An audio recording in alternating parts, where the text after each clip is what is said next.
गेल्या काही दिवसांपासून राज्यात आणि देशात वक्फ बोर्ड संदर्भात चर्चा होताना पाहायला मिळते आहे। मोदी सरकारने वक्फ कायद्यात सुधारणा करण्यासाठी गेल्या अधिवेशनात संयुक्त संसदीय समितीची स्थापना केली आहे। सध्या सुरू असलेल्या हिवाळी अधिवेशनात आगामी अर्थसंकल्पीय अधिवेशनापर्यंत या समितीला मुदतवाढही देण्यात आली आहे। मात्र आता आंध्र प्रदेशातील चंद्रबाबू नायडू सरकारने देशभरातील जमिनीवर ताबा मिळवण्यासाठी दावेदारी करणाऱ्या वक्फ बोर्डाला चांगलाच दणका दिला आहे। वक्फ बोर्ड विसर्जित करण्याचा निर्णय चंद्रबाबू नायडू आणि पवन कल्याण यांच्या सरकारने घेतला आहे। त्यामुळे सर्व स्तरातून त्यांच्या या निर्णयाचं स्वागत होत आहे। आंध्र प्रदेश सरकारने घेतलेला हा निर्णय नेमका काय आहे तेच आपण या व्हिडिओमधून जाणून घेणार आहोत। नमस्कार, मी गजानन पौळ आणि तुम्ही पाहताय ऋतम मराठी।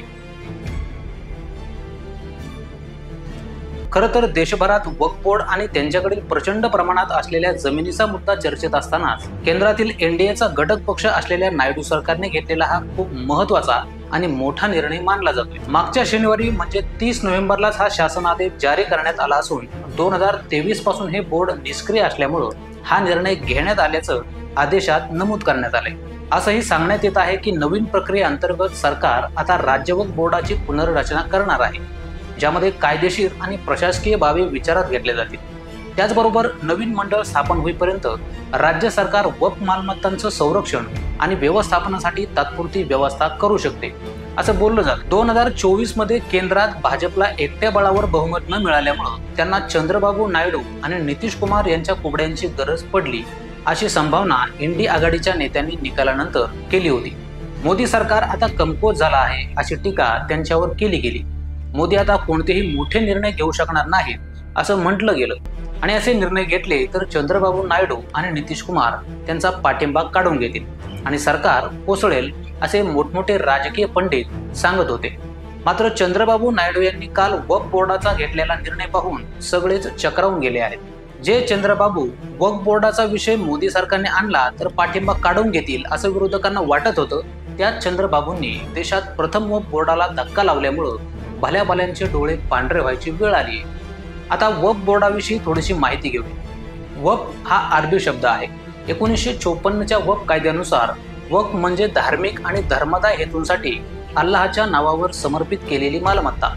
जमीन वक्फ होणे म्हणजे त्यावर कोणाचाही मालकी हक्क नाही। अशा स्थितीत ती जमीन वक्फ बोर्डाची मालमत्ता बनते आणि नंतर ती सार्वजनिक कामांसाठी वापरली जाते। देशात सध्या सुमारे 30 वक्फ बोर्ड आहेत। हे वक्फ बोर्ड मुस्लिम समाजाच्या धार्मिक आणि धर्मदाय मालमत्तेची देखरेख करतात। खरं तर वक्फ बोर्ड देशभरात जिथं जिथं कब्रस्तान आहे तिथं कुंपण घालतं, जिथं त्याच्या आजूबाजूची जमीनही आपली मालमत्ता म्हणून घोषित करतं। 1995च्या वक्फ कायद्याच्या कलम 3 मध्ये असं लिहिलं आहे की वक्फला कोणतीही जमीन आपली आहे असं नुसतं वाटलं तरी ती वक्फची मालमत्ता होते। वक्फ बोर्डाला हे सिद्ध करण्याचीही गरज नाही। वक्फ बोर्डाने एखाद्या व्यक्तीच्या जमिनीवर हक्क सांगितला आणि ही जमीन वक्फची असल्याचं सांगितलं तर ती चुकीची सिद्ध करण्याची जबाबदारी त्या जमिनीच्या मालकाची असेल। या संदर्भात जमीन मालक वक्फ न्यायाधिकरणाकडे जाऊ शकतात। जर न्यायाधिकरणाने ही मालकाची आवृत्ती स्वीकारली नाही तर न्यायालय देखील हा निर्णय बदलू शकत नाही। वक्फ बोर्डाकडे मोठ्या प्रमाणात जमीन, इमारती आणि मालमत्ता आहे, जी अनेकदा बेकायदेशीरपणे विकली किंवा भाड्याने दिली जाते।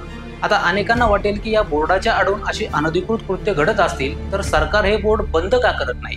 तर वक्फ बोर्डाच्या कब्जा केलेल्या जागावर कारवाई करण्यासाठी सरकारने अनेक उपाय केले आहेत, पण वक्फ बोर्ड ही एक कायदेशीर संस्था आहे आणि ती बरखास्त करण्यासाठी सरकारला योग्य प्रक्रिया पूर्ण करावी लागेल, तरच तो बोर्ड बंद होईल।